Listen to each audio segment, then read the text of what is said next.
우리나라 제일 동쪽의 작은 섬. 460만 년의 역사를 자랑하는 독도는 사람의 손길이 잘 닿지 않는 비밀의 섬입니다.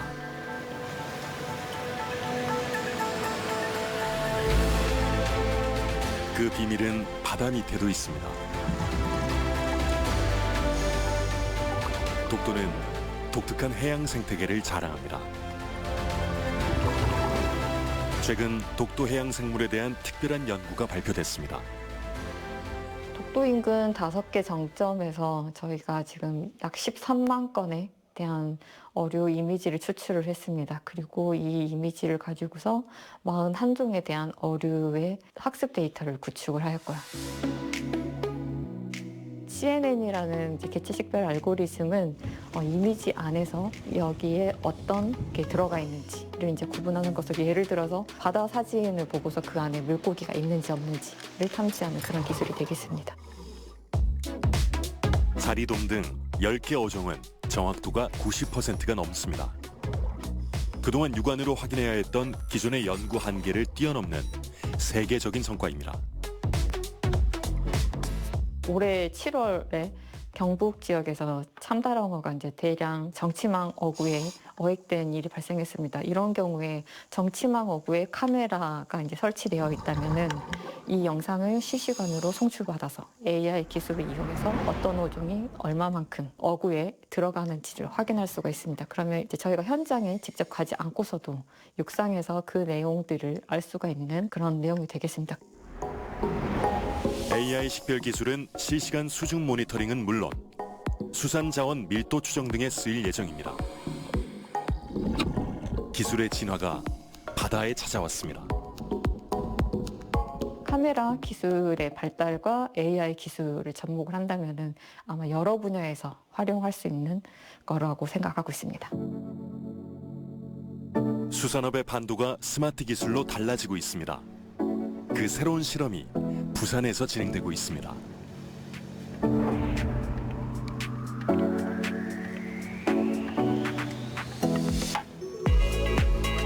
과학실을 연상케 하는 분위기. 이곳은 우리나라 최초의 대서양 연어 육상 양식장입니다. 양식장에서 주목해야 할 것은 물입니다. 외부에서 들어온 유입수는 전 처리 과정을 거쳐 들어오게 되며 이후 기계적 여과, 생물학적 여과, UV 오존 살균 등 점차 더 섬세한 단계를 거치며 유기물, 미생물 등을 제거합니다. 정화된 물은 CO2 제거와 산소 공급 단계를 거치며 연어가 가장 건강하게 자랄 수 있는 상태로 유지됩니다. 여기서 길러진 일부 슬러지나 고형물은 한 번 더 모아 최종적으로 배출되는데, 이 과정을 통해 양식장은 항상 깨끗한 물만 순환시킬 수 있게 됩니다. 완전 양식은 알을 키우는 데서부터 시작됩니다. 업체는 아이슬란드 등에서 연어알을 들여와 성어로 키우는데 양식 기술은 엄격한 보안으로 관리되고 있습니다. 연어는 이 파이프를 따라 성장 단계에 맞는 수조로 옮겨집니다. 모든 것은 자동 시스템으로 이루어지죠. 부화장 관련된 모든 장비가 나타나게 되어 있습니다. 저기에는 수온, 산소, 모든 장비 포함해서 생육에 관련된 모든 장비들이 표현되고 자동적으로 제어를 할 수 있게 되는 제어장치 구현 모델입니다. 고도의 자동화 기술이 필요한 스마트 양식. 최첨단 기술로 운영되는 순환여과 양식장은 육상에서 양식을 하기 때문에 환경의 영향을 받지 않는 거대한 플랜트 시설입니다. 이곳 역시 국내 한 플랜트 대기업이 참여했습니다. GS건설의 기술력 덕분에 수조 설계부터 배관, 여가 시스템, 자동화 설비까지 모든 부분을 공정 최적화 관점에서 구축할 수 있었고, 양식장이라기보다 정밀하게 설계된 스마트 플랜트에 가깝습니다. 국내 기술로 자란 대서양 연어는 올해 출하를 앞두고 있습니다. 그동안 수입에 의존하던 연어 시장에 큰 변혁을 가져올 것으로 기대를 모읍니다.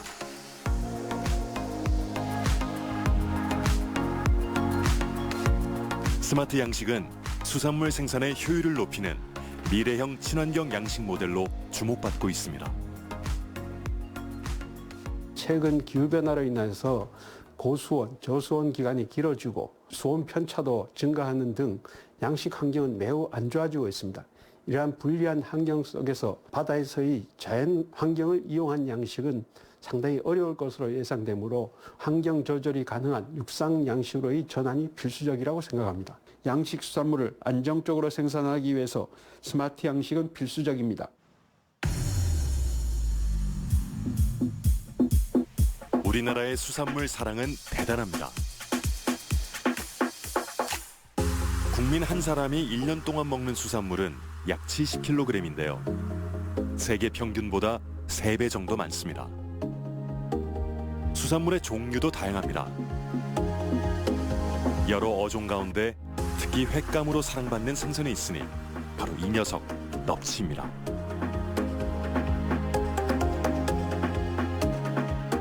거제에 넙치 양식의 인생을 건 젊은 양식인이 있습니다. 제가 30여 년 전에 양식학과에 입학을 했을 때 그때 나갔던 현장의 모습과 지금의 현장의 모습이 다르지가 않습니다. 그렇게 오랫동안 환경의 힘을 빌어서 양식을 하다 보니 자연 환경은 오염이 되고 그로 인해서 폐사율이 높아지고 생산성은 악화되는 등 여러 어려움에 직면하고 있는 것을 보게 되었습니다. 수산펌프 지금 A쪽은 윤지연 씨는 오랜 고민 끝에 스마트 순환 여과 방식을 넙치 양식에 도입했습니다. 스마트 시스템 도입 후 변화는 확실했습니다. 에너지 관리 비용이 줄어들었고 깨끗한 물과 안정적인 수온 속에서 물고기의 생산성이 크게 향상됐습니다. 기존의 양식장들 같은 경우에 폐사율이 30에서 50% 정도로 발표가 되고 있습니다. 근데 저희 같은 경우에 92.8%에서 생존율을 기록을 해서 생존율을 드라마틱하게 올렸고요. 그리고 성장 기간 같은 경우에 저희 종묘가 들어와서 1kg까지 크는데 보통 일반 양식장들은 11개월 정도가 걸립니다. 근데 저희는 그 기간을 7개월로 단축을 시켰습니다. 그래서 생존율과 성장 속도를 빠르게 가져감으로써 생산성 이 매우 향상된 결과를 가지고 왔습니다. 양식의 판도를 바꾸고 있는 스마트 양식.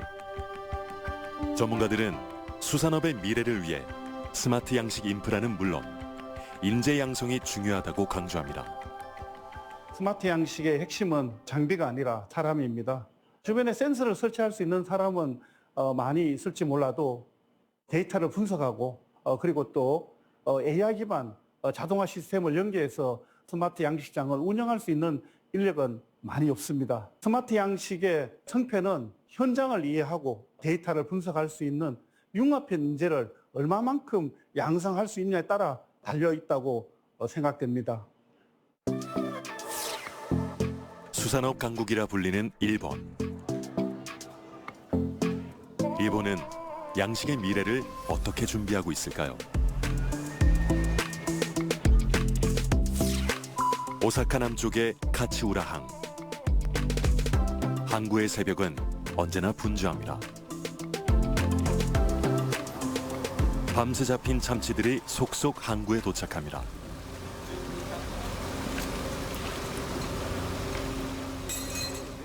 카츠우라항은 일본 최고의 참치 어획량을 자랑하는 항구입니다. 항구 한켠 경매 준비가 한창인데요. 카츠우라항은 일본 최고의 생참치 경매장입니다. 古くから漁業の盛んな町、ここは古くから明治時代からですね、マグロハイナゴ漁業として栄えております。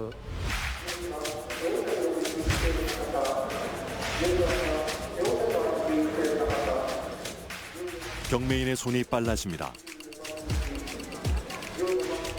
오늘의 경매 물량은 참치 약 50톤. 경매인들은 꼬리를 잘라 참치의 선도를 판별합니다. 카츠우라의 경매장에선 연간 9천 톤의 참치가 거래됩니다.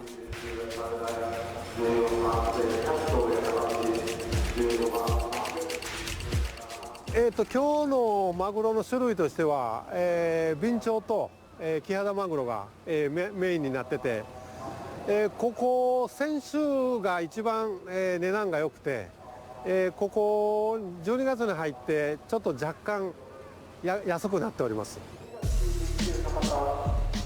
경매장의 또 다른 볼거리. 모자 색깔마다 역할이 다른데요.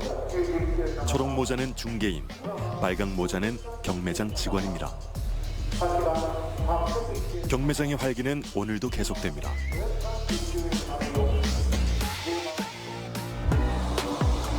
일본은 세계 최대 참치 소비국입니다. 시장에서 사람들의 시선을 사로잡는 생선이 있으니 바로 참치. 참치 해체가 눈앞에서 펼쳐집니다. 中トロといったトロが唯一取れるのがこちらのクロマグロという種類のマグロだけでして、この断面見まして、このマグロの身の質、また脂の乗りっていうのはこの断面からね判断することができるんですね。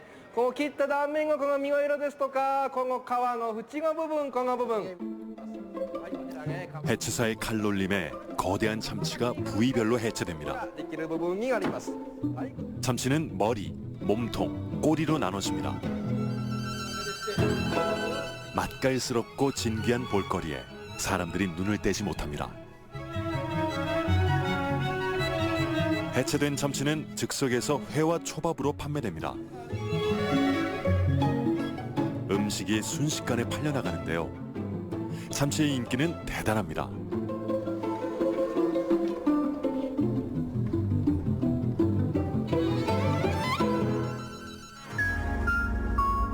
참치는 세계적으로 어획량 제한을 받는 어종입니다. 일본은 안정적인 참치 수급을 위해 50여 년 전부터 참치 양식을 연구해왔습니다. 이 해상 가두리에 참치 양식의 비밀이 있습니다. 긴키 대학은 지난 2002년 세계 최초로 참다랑어 완전 양식에 성공했습니다. まずその天然の横輪を捕まえてきて、この生けすで飼育するというところが最初は5年間は非常に苦労したんです。だからやっぱり釣ってきた魚としてはどうしても弱ってしまうし、でこう釣った時のその針から外す時に手で触ってしまうと、そこがやけどしたみたいに皮が剥がれて死んじゃうっていうところで、できるだけもう針を魚に触らずに外すっていう技術を本当に4年5年かかってやっと作り上げた。で今度その子供が親になって卵を産んでくれたのが1979年なんですけど。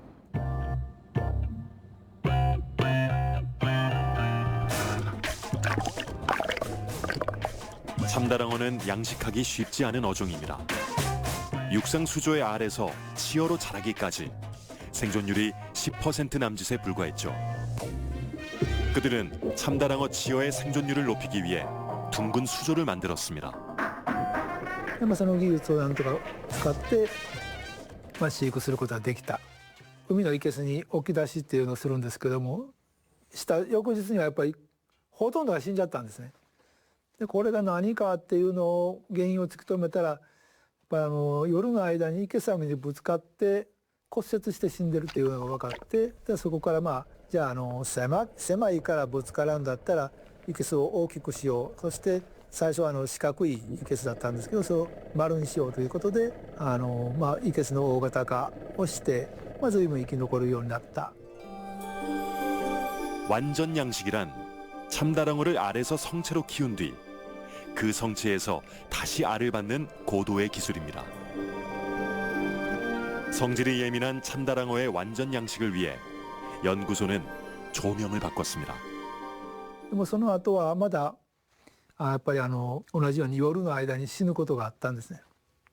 それもやっぱり夜の間に光とか何かにびっくりして生けす網にぶつかってるということで、じゃあ生けすの上に照明をつけて夜中明るくしようということをしても、かなりぐんと生産率が上がってきたんですね。 양식 참다랑어는 바다에서 잡는 참다랑어보다 중금속 중독의 위험이 낮아 식품 안전성이 높습니다. 참다랑어의 완전 양식은 지속 가능한 어족 자원이라는 측면에서 수산업의 미래를 열었습니다. 완전 양식의 성공으로 참다랑어는 환경에 구애받지 않고 안정적인 사육이 가능하게 됐습니다.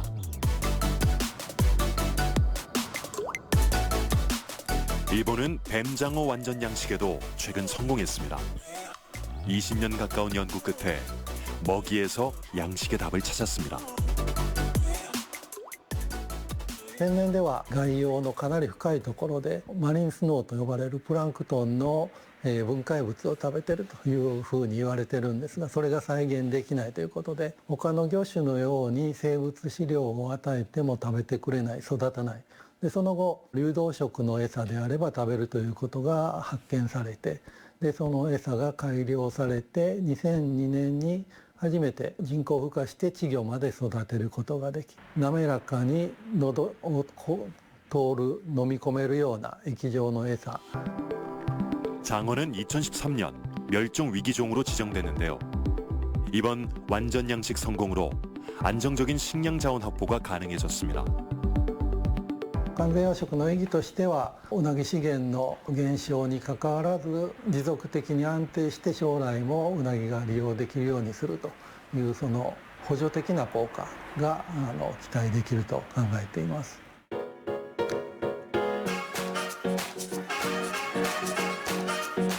언제나 사람들로 붐비는 오사카의 한 쇼핑몰.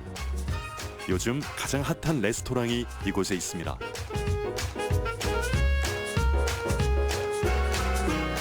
세련된 분위기와 정갈한 음식.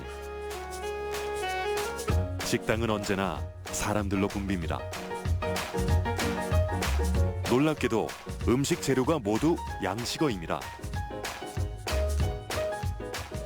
最初、近代マグロだけを求めてきていたんですが、お客様も養殖魚について、養殖魚が美味しいということを認知してもらって徐々にお客様が増えてきているような状況です。店としては1日だいたい、お昼夜合わせて200人から300人ぐらいのお客様がいらっしゃっているような状況で 레스토랑은 킨키대학 수산연구소에서 출하한 양식어를 전면에 내세우고 있습니다.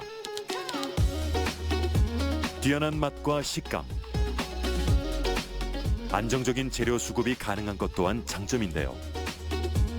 양식의 진화는 식탁의 판도를 바꾸고 있습니다.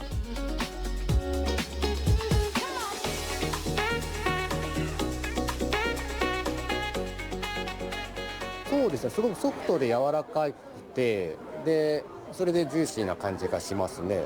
もう全然その違和感もありませんし、美味しくいただきました。すごく美味しくて新鮮で美味しかったですね。 이제 우리나라 수산업에 변화가 필요합니다.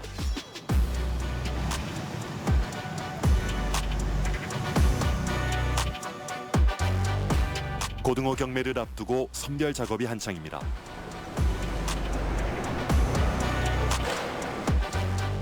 바닥에 널브러진 고등어를 손으로 일일이 분류하는데요. 낙후된 수산업 현장에 대한 고민이 깊습니다.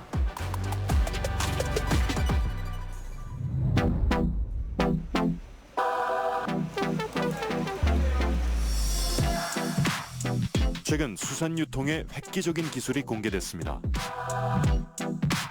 바로 AI 기술로 고등어를 자동 선별하는 기계입니다. 컨베이어 벨트 위에 고등어를 최첨단 카메라로 촬영한 후 크기와 중량을 정확하게 분석합니다. 고등어는 분석을 통해 최종 5개 등급으로 분류됩니다. 연구팀은 지난 3년간 고등어 수만 마리를 대상으로 연구를 해왔는데요. 고등어 물량을 하루 최대 70톤까지 처리할 수 있습니다. 모션 비전을 이용을 해서 영상을 통해서 크기를 측정하고 그 크기를 통해서 중량을 이제 예측을 합니다. 그 예측 정확도가 약 한 99% 정도 되는데요. 초당 약 한 6마리 정도를 선별을 할 수 있고요. 이 선별량은 고등어 운반선 한 척이 예를 들어서 60톤 정도의 고등어를 운반을 했을 때 약 10시간에 거쳐서 크기를 전체적으로 선별할 수 있는 처리 속도입니다. 더 놀라운 것은 신선도 판별 기술. 등과 배 부위의 색상, 눈 혼탁 정도를 보고 신선도를 판별합니다. 영상 정보를 통해서 고등어의 신선도를 바로 현장에서 그 자리에서 판단할 수 있는 기술을 개발을 했고, 초당 6마리 정도의 속도를 기나갈 때 그 각각 고등어의 신선도를 예측하고 결과값을 통해서 이렇게 분류를 할 수 있는 기술을 개발을 한 것입니다. 고등어 자동 선별 기술은 낙후된 수산 유통에 큰 변혁이 될 것으로 기대를 모으고 있습니다.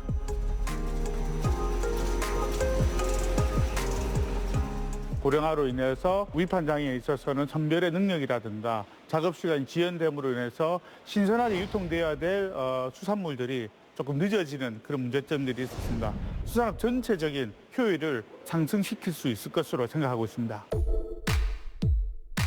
수산업은 진화하고 있습니다. 최근 수산업과 기술이 만난 블루푸드 테크가 주목받고 있는데요. 수산물의 생산에서부터 소비에 이르는 전 과정에 AI 등 첨단 기술이 더해진 것입니다. 수산물을 양의 문제나 어떤 질의 문제가 아니라 가치 중심적인 판단을 한다고 한다면 앞으로 인류가 지속 가능하고 더 나은 미래를 위해서는 저탄소 또 건강 제품에 있어서 새로운 가치를 부여한 수산물의 의미를 우리가 블루푸드라고 얘기를 할 수 있겠습니다. 블루푸드 테크는 수산업의 패러다임을 바꾸고 있습니다. 기존 공급자에서 소비자로 중심이 바뀌며 수산물 소비의 지속 가능성을 높이고 있습니다.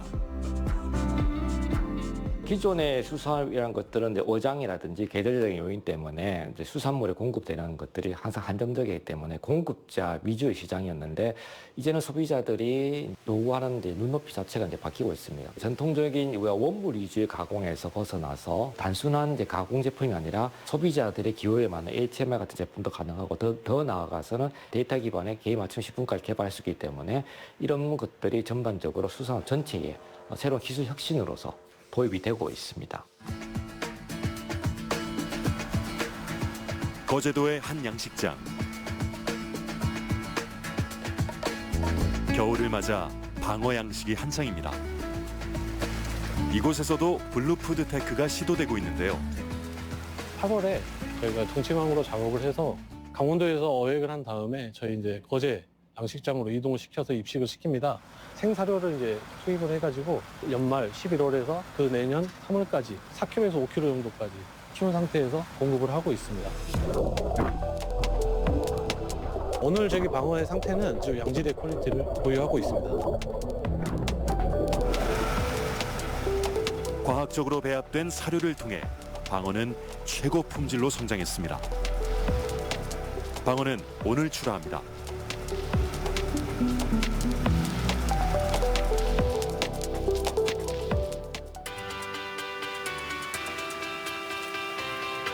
양식장을 떠난 방어는 가까운 가공 공장으로 옮겨집니다.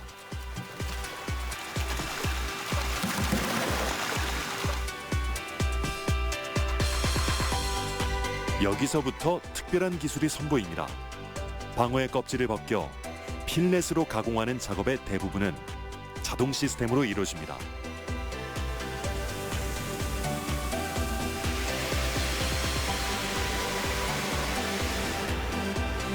자동화 시스템을 통한 생선 가공은 노동을 줄이고 제품의 효율성을 높일 수 있습니다. 또 단시간에 대량 생산도 가능한 장점이 있죠. 일단 수산물에 대해서는 저희가 필렛이라든가 이런 부분들은 이제 가공을 하기 위해서는 모든 전체적으로 원천적으로 외부와 환경을 차단을 시켜야 됩니다. 그러다 보니 사람의 손을 최대한 덜 타야 된다. 외부와의 접촉이라든가 인과공의 접촉을 가장 최소화하기 위해서 저희가 자동화 필렛 시스템을 도입하게 됐습니다. 최근엔 수산가공 식품의 종류가 다양해지고 있습니다. 단순한 필렛 제품을 넘어 가정 간편식 가공품이 많죠. 수산가공 자동화 시장은 연평균 5% 이상 성장하고 있는데요. 수산물 가공에 기술이 더해진 현장은 앞으로 더 늘어날 것으로 전망됩니다. 세계 수산물 시장은 갈수록 커지고 있습니다. 2024년 세계 수산물 시장 규모는 약 840조 원인데요. 국가와 품목별로 수산물 정보가 방대합니다. 그러나 수산물 경매 가격과 시세는 폐쇄적으로 관리되는 경우가 많습니다. 특히 우리나라의 경우 업체의 대부분이 영세해서 세계적인 시세를 한눈에 알기 어렵죠. 파편적으로 흩어져 있는 수산물의 세계 유통 정보. 이 데이터가 블루푸드테크의 새로운 기회로 주목받고 있습니다. 우리가 정보를 어디서 받을 수 있는 것들, 상품 어디서 공급을 받을 수 있는 것들이 없었던 것 같습니다. 또한 국제 어떤 무역 환경들은 지속적으로 변화해 나가고 있고, 또 우리나라 수산물 자체가 사실 너무 다양하기 때문에 대기업조차도 어떤 규모의 경제를 좀 실현하기 좀 어려운 상황이 접해지거든요. 그래서 이런 부분들의 문제점들을 한 곳에 데이터를 만들고, 그렇다 보면 국내 시장이든 글로벌 시장에서도 언제든지 우리 수산의 접근을 효율적으로 좀 진행할 수 있겠다는 그런 생각을 좀 해서 이렇게 시스템 플랫폼을 좀 만들었습니다. 업체는 수산 데이터에 주목하고 있는데요. 수산물 유통에서 데이터는 왜 중요할까요? 생선을 손질을 하거나 포장을 해야 제조가 아니라 그 생선을 만드는 과정에 발생하는 모든 데이터, 예를 들어 수율의 데이터라든지 생산량 데이터라든지 이런 데이터들이 충분히 이루어질 때야지만 우리가 정말 선진화된 수산업을 할 수 있다고 보거든요. 독점적인 데이터들을 저희들이 모든 일에게 투명하게 공개함으로써 사실 이 시장은 급속도로 발전할 수 있다고 생각하고요. 우리나라 최대 규모의 식품 박람회가 열렸습니다. 식품 산업의 흐름을 한눈에 볼 수 있는 자리인데요. 푸드테크에 대한 관심이 높습니다. 푸드테크, 어떤 이런 ICT 첨단 기술과 결합을 해서 식생활이 어떤 기술적으로도 발전이 되고 보다 나은 어떤 삶을 위한 어떤 그런 지경을 넓혀가고 있는 상황에서 저희는 그걸 이제 혁명이라고 보고 있고, 식생활에서 일어나고 있는 다양한 변화들 주제를 선정을 했습니다. 수산물 데이터 플랫폼에 대한 관심이 뜨겁습니다. 수산물 무역 정보가 블루푸드테크란 이름으로 사람들의 시선을 사로잡고 있습니다. 저희가 올해 수산무역 빅데이터 플랫폼 시칭을 소프트 런칭을 했는데요. 시장의 반응을 직접 현장에서 보기 위해서 참여를 했습니다. 수산 쪽에 소프트웨어 기업으로서 아주 그냥 좋은 아이디어를 통해서 데이터를 활성화할 수 있는 그런 우수한 기업이라고 생각합니다. 원물을 이용해서 새로운 가공품을 만들고 또 원물을 생산할 수 있는 기계에 대한 부분의 발전, 기계에 대한 부분을 적용, 이런 것들을 좀 더 단계적으로 해 나간다면 블루푸드테크 산업이 수산업의 미래의 방향, 그런 것이 될 수 있으리라 생각하기 때문에 블루푸드테크 산업이 앞으로 발전해야 된다고 생각을 하고 있습니다. 예술과 낭만의 도시. 파리는 세계적인 미식의 중심지이기도 합니다. 한 요리 학교에서 특별한 행사가 열렸습니다. 행사장에 모인 사람들은 프랑스의 외식업 관계자입니다. 이들이 모인 이유는 한국 수산물을 맛보기 위해서입니다.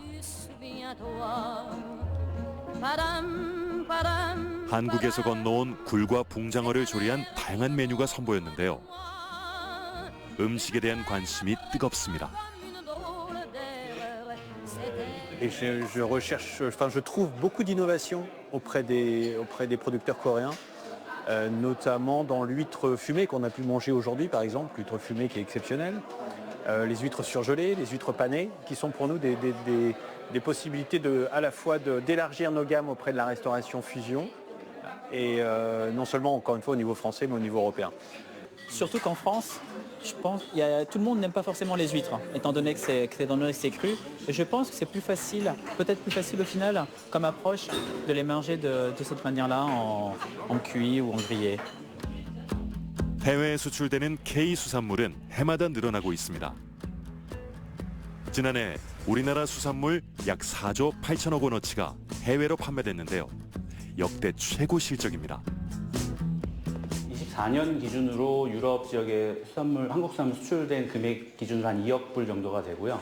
1위 품목이 참치, 2위가 김인데 그 두 가지 품목이 한 85%를 차지하거든요.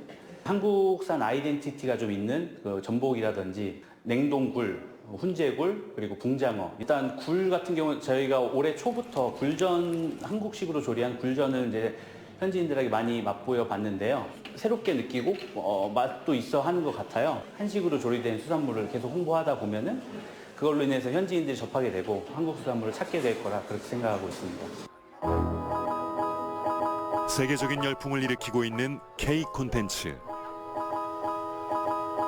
한국 문화에 대한 뜨거운 관심 속에 K 수산물에 대한 관심도 높아지고 있습니다.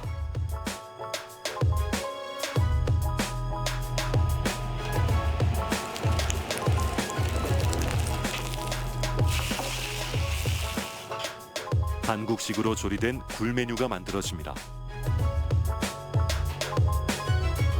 K 수산물은 독특한 맛과 향, 식감으로 유럽인의 마음의 문을 두드리고 있습니다.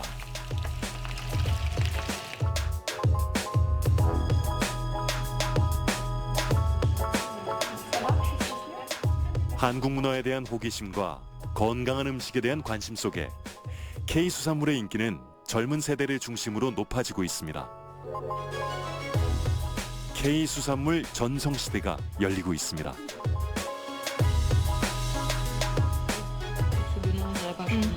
C'est la première fois que je goûte la gunesse et les huîtres de cette manière et c'est très très bon parce que c'est crémeux à l'intérieur et la petite sauce elle se marie super bien avec donc vraiment une réussite.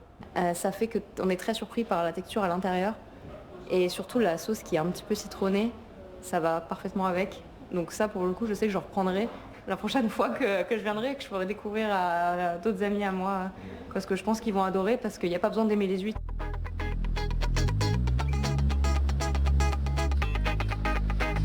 정부는 한국 수산물의 세계 진출을 돕기 위해 특별한 제도를 운영하고 있습니다. 부산의 한 어묵 공장. 이곳은 정부로부터 KPC 인증을 받았습니다. KPC란 수산물 수출 통합 브랜드입니다. 정부가 수산품의 품질을 보증하는 제도로 그 기준이 까다롭습니다. 수산 단백질의 선도가 가장 중요한데 원료의 선도가 좋을수록 품질이 좋다고 볼 수 있습니다. 그래서 저희는 원료의 품질을 정확하게 판단하기 위해서 자체적으로 이제 검사를 통해서 등급을 판정을 해가지고 좋은 원료를 어묵에 사용함으로써 이제 고급 어묵을 만들고 있습니다.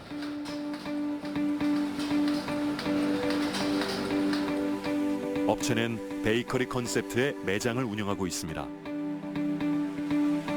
KPC 인증은 수산물의 프리미엄 이미지를 올리는데요.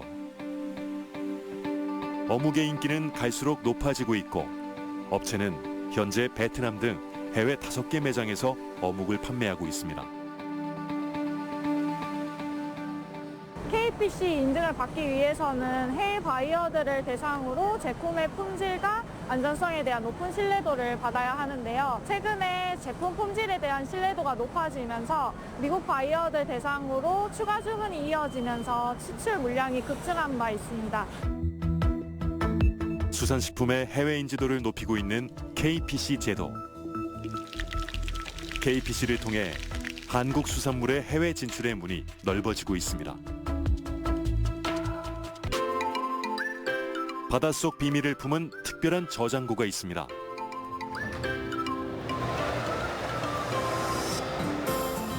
해양시료도서관은 우리나라에서 유일한 해양시료 저장소로 아시아에서 가장 큰 시료 저장고입니다. 우리나라 연안만 한정적으로 보더라도 그 짧은 기간 동안 기후가 어떻게 변화하였으며 이러한 생물군이 어떻게 변화했는지를 확인을 할 수 있고요.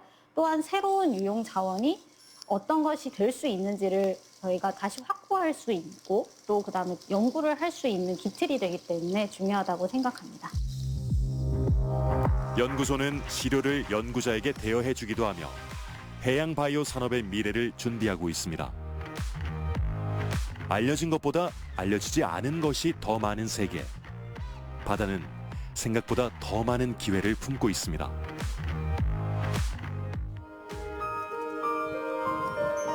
우리나라 해양 생물의 보고 제주도. 제주도 동남쪽 해안가에 들어선 양식장. 고등어 육상 양식이 한창인데요. 양식장의 물이 특별합니다. 바로 제주에서 생성되는 용암 해수입니다. 이 염지하수라고 하는 것은 여러분들이 일반적으로 아시는 생수 같은 경우에는 현무암 아래에서 나오는 민물인데 현무암층 내부에서 물을 끄집어 올리기 때문에 미세 플라스틱이라든지 바이러스에 훨씬 더 안전하게 키울 수 있는 환경 조건을 갖추고 있습니다. 1년 내내 약 16도에서 20도씨 사이로 안정적으로 수온을 유지할 수 있고요. 이것은 여름철에도 고수온을 비껴나갈 수 있는 굉장히 중요한 환경 중에 하나입니다. 제주도는 약 200만 년 전 화산 활동으로 생긴 섬입니다. 용암 해수란 바닷물이 제주의 현무암층을 수백 년간 스며들면서 여과된 청정해양 자원입니다. 용암 해수는 현재 71억 5,500만 톤이 부존되어 있다고 보고되고 있고요. 그 양은 하루에 1,000톤씩 뽑았을 때 19,602년을 사용할 수 있는 양이 매장되어 있습니다. 용암 해수를 취순하면 바다의 압력으로 해서 또 계속 들어오게 됩니다. 그래서 순환 자원이라고 보시면 될 것 같습니다. 제주의 한 농장, 싱그러운 기운이 가득합니다. 자이언트 병풀은 기존 병풀보다 잎과 줄기가 2배 큰 신품종입니다. 병풀을 키우는 물은 용암 해수입니다. 용암 해수는 병풀의 효과적인 생육을 돕습니다. 병풀을 키울 때 일반 양액 대신 용암 해수를 양액으로 사용하게 되면 병풀의 생육과 원료로서의 효능 면에서 항산화, 항염, 진정, 보습 효능이 월등히 좋아지고요. 자이언트 병풀을 정제수 대신 용암 해수로 추출하게 되면 희귀한 미네랄을 포함한 화장품의 원료로서 작용할 수 있게 됩니다.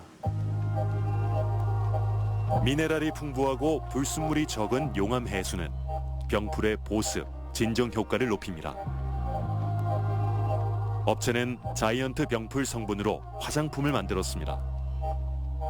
해양자원에는 육상에서 얻기 힘든 미네랄, 아미노산, 해양 미생물 유래 성분 등 다양한 물질들이 있고 이를 상업적으로 잘 활용한다면 충분한 가치를 만들 수 있다고 생각합니다.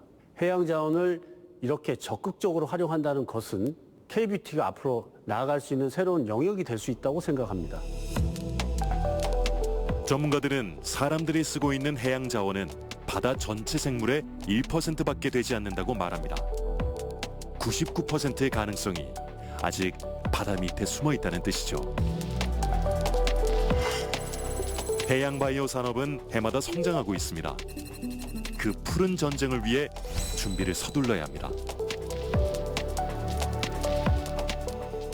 단기적인 지원보다는 해양 바이오 제품에 상당한 연구기간과 연구비가 소요되는 만큼 중장기적인 연구개발에 정책적인 지원이 필요하다고 생각합니다.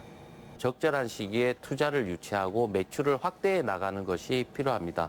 따라서 인구 5천만 명의 한정된 내수 시장을 목표로 하기보다는 그 160배에 달하는 글로벌 시장 81억 명을 대상으로 한 글로벌화를 목표로 해야 지속적인 성장과 투자 유치가 가능하다고 판단됩니다. 제주도의 한 해안가. 이른 아침부터 사람들이 분주합니다. 작업자들은 오늘 특별한 조사를 합니다. 해양자원의 중요성이 높아지면서 정부는 2000년대부터 바다숲 조성 사업을 진행하고 있습니다. 바다숲 1년차 정달해역에 그 사전에 이제 그 모자반이나 감태를 이제 가서 설치를 해놨습니다. 그거 이제 그 애들이 잘 자라고 있는지 모니터링을 해서 지속 관리가 필요한지 그리고 또 지속 관리를 해야 되기 때문에 오늘 작업을 진행을 하려고 지금 계획 중입니다.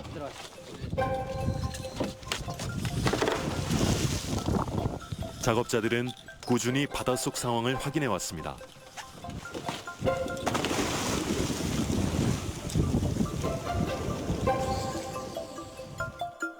제주도는 난류의 영향이 강한 지역입니다. 최근 수온 상승이 심해지면서 제주 연안은 해조류가 살기 어려운 환경으로 바뀌고 있습니다. 해조 군락이 소실되게 되면 그 자리에 유절 석회조류, 무절 석회조류라고 하는 그 조류가 붙게 되거든요. 얘네들이 이제 만약 붙게 되면은 얘네들 어느 정도 이제 먹이 활동을 해야 되는데 먹이 활동 못 게 되면 이 유절, 무절 석회조류들도 죽게 되거든요. 그러면 이제 바위 표면이 하얗게 변합니다. 이거를 바다 사막화라고 합니다. 제주도 같은 경우는 조간대, 수심 10m 이내에 거의 갯노구멍이 많이 확산되고 있습니다. 해조류 숲이 사라지면 물고기의 산란장과 먹이가 사라지게 됩니다. 이는 생물 자원과 해양 생태계에 심각한 악영향을 미칩니다.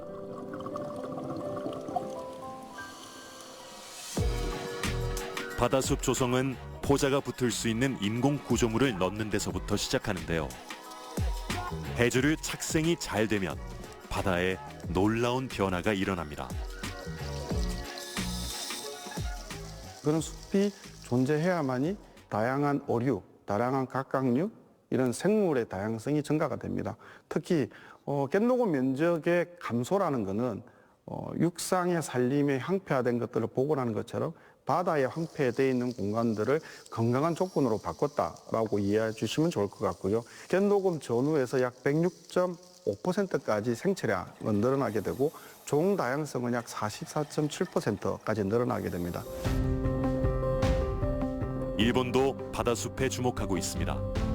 일본은 해조류의 탄소 저감 효과를 세계 최초로 유엔에 보고한 나라입니다. 홋카이도 북서쪽의 해안 도시 루모이. 홋카이도 전력은 루모이시와 함께 특별한 공동 연구를 진행하고 있습니다. 바로 탄소 제로 블루 카본 사업입니다. 탄소 저감은 전 세계적인 관심사인데요. 일본은 정부 주도로 블루 카본 탄소 중립을 연구하고 있습니다. 해조류 산지로 유명한 루모이시는 블루 카본 연구의 최적합지입니다.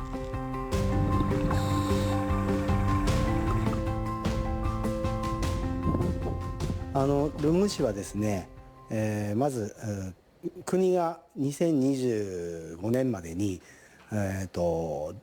カーボンニュートラルを目指すということで、留萌市においてもですね、何か地域の資源ですとか、財産、これを活用した中で、地球温暖化対策、いわゆるゼロカーボンに寄与できないかということで、進めたのが3年前になります。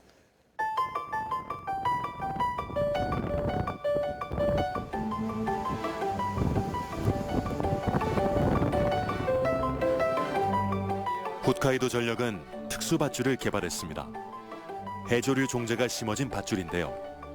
밧줄에 전류가 흐르면서 해조류가 잘 자랍니다.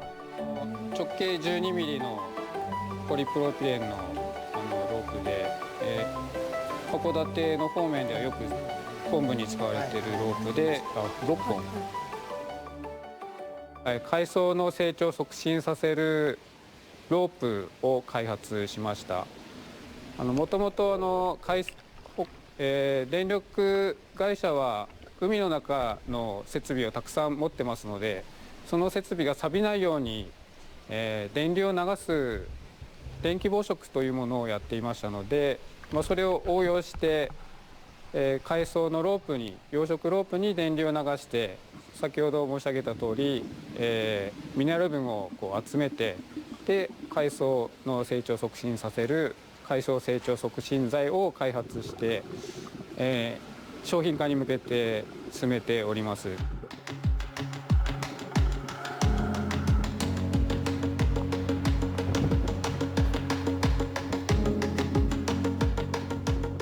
일본은 바다숲을 통해 탄소 배출권을 거래하는 J-블루 크레딧을 운영하고 있습니다. 일본 대표 다시마 산지 리시리 후지. 리시리 후지는 다시마를 통해 블루카본 크레딧을 인증받고 약 40톤의 이산화탄소 배출권을 팔았습니다. この昆布養殖がですね CO2 吸収源の維持拡大に、貢献している可能性があることから、気候変動対策のプロジェクトとして推進していくことにしました。で一応利尻富士町ではそのブルークレジットの申請して、一昨年昨年と、認定して、Jブルークレジットを購入していただいています。 우리나라는 2023년에 블루카본 추진 전략을 발표했습니다. 블루카본은 이제 미래 수산업의 새로운 가치입니다. 지형적으로 환경적으로 해조류 종이 1000종 이상 서식하고 있는 지역이기도 합니다. 그리고 이러한 산업에 종사하시는 분들도 굉장히 많고요. 블루카본을 키우는 이러한 양식 산업이 발전이 된다면 기존의 해조류를 키우는 산업에서 이제는 기후 조절도 하면서 생명 자원과 같은 다양성도 확보하고 수산 자원을 회복하는 역할에 플러스 새로운 소득원이 만들어지는 정책까지 이어질 수 있다고 봅니다. 이러한 해조류 기반의 블루카본은 향후 산업 그리고 정책 그리고 부가되는 어업경제 활성화까지도 이어질 것으로 전망하고 있습니다.